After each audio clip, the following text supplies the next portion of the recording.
প্রিয় শিক্ষার্থীবৃন্দ, আবার আমি আরেকটি ক্লাস নিয়ে তোমাদের সামনে উপস্থিত হলাম। আইসিটি টিউটোরিয়াল হোমের পক্ষ থেকে সবাইকে জানাই আন্তরিক শুভেচ্ছা এবং অভিনন্দন। আশা করছি তোমরা সকলে ভালো আছো। আজকে আমি তোমাদের যে বিষয়টি শেখাবো সেটা হচ্ছে একটি বৃত্তের ক্ষেত্রফল নির্ণয়ের অ্যালগরিদম। কিভাবে একটি বৃত্তের ক্ষেত্রফল নির্ণয় করা হয় বা একটি বৃত্তের ক্ষেত্রফলের অ্যালগরিদম আমরা কিভাবে নির্ণয় করব সেটি আমি তোমাদের দেখাবো। তোমরা অবশ্যই ধৈর্য ধরে দেখলে অবশ্যই বুঝবে। তাহলে কথা না বাড়িয়ে আমি শুরু করছি। একটি বৃত্তের ক্ষেত্রফল নির্ণয়ের এই অ্যালগরিদম। তাহলে অ্যালগরিদমে আমরা মূলত জানি ধাপ একে আমরা লিখব শুরু। ধাপ একে লিখতে হয় শুরু। ধাপ দুয়ে আমরা লিখব ইনপুট। ধাপ দুয়ে আমরা লিখব ইনপুট আমরা নিশ্চয়ই জানি যে বৃত্তের ক্ষেত্রফল আমাদের রেডিয়াস হয়, যার জন্য আমরা ইনপুট আর লিখব। এবং ধাপ তিনে আমরা এখানে যেটা লিখব সেটা হচ্ছে বৃত্তের ক্ষেত্রফল। কিসের ক্ষেত্রফল? বৃত্তের ক্ষেত্রফল। প্রিয় শিক্ষার্থীবৃন্দু, বৃত্তের ক্ষেত্রফল আমরা এরিয়া লিখব।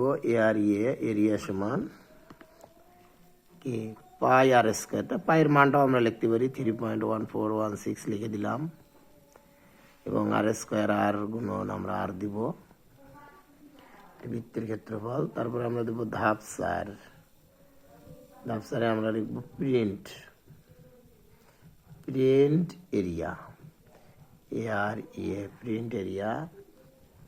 এবং ধাপ 5 আমরা লিখব শেষ। তো প্রিয় শিক্ষার্থীবৃন্দু, এইভাবে আমরা একটি বৃত্তের ক্ষেত্রফলের অ্যালগরিদম তৈরি করলাম। তো তোমরা জানো পরীক্ষায় এরকম বৃত্তের ক্ষেত্রফল না থেকে এরকম বৃত্তও আসতে পারে, যার ব্যাসার্ধ হচ্ছে আর, এটা হচ্ছে রেডিয়াস।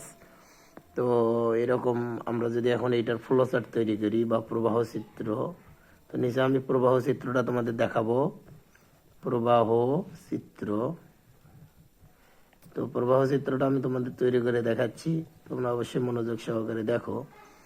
তো প্রবাহ চিত্রটা আমাদের মূলত আমরা কি করি বলো তোমরা? চিত্র গঠন। তাহলে STA স্টার্ট, দ্বিতীয়টা আমরা লিখবো স্টার্ট, দ্বিতীয়টা আমরা লিখবো INPUT ইনপুট আর, তৃতীয়টা আমরা লিখবো এরিয়া এরিয়া সমান 3.1416 গুণন আর। তারপরে আমরা লিখব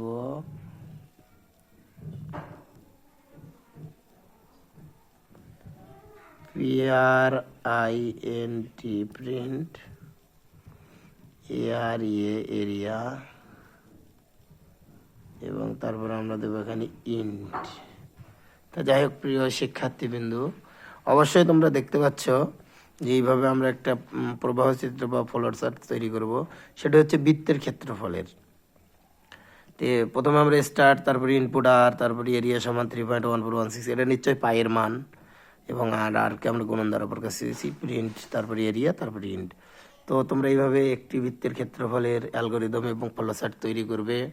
এবং আমার চ্যানেলে যারা নতুন তারা আমার চ্যানেলটিকে অবশ্যই সাবস্ক্রাইব করবে, কমেন্ট করবে, তাহলে আমি নতুন ভিডিও দেওয়ার জন্য উৎসাহ পাবো। এবং এই ভিডিওগুলো তোমাদের যদি কোনো উপকারে লাগে এই আশায় মূলত আমি ভিডিওগুলো বানিয়ে থাকি। তো তোমাদের সুস্বাস্থ্য এবং দীর্ঘায়ু কামনা করছি, সেই সাথে তোমরা সবাই আমার জন্য একটু আশীর্বাদ করবে, এইটুকু রেখে আমি এখানে আলোচনা শেষ করছি। সবাই ভালো থাকো, সুস্থ থাকো, ধন্যবাদ।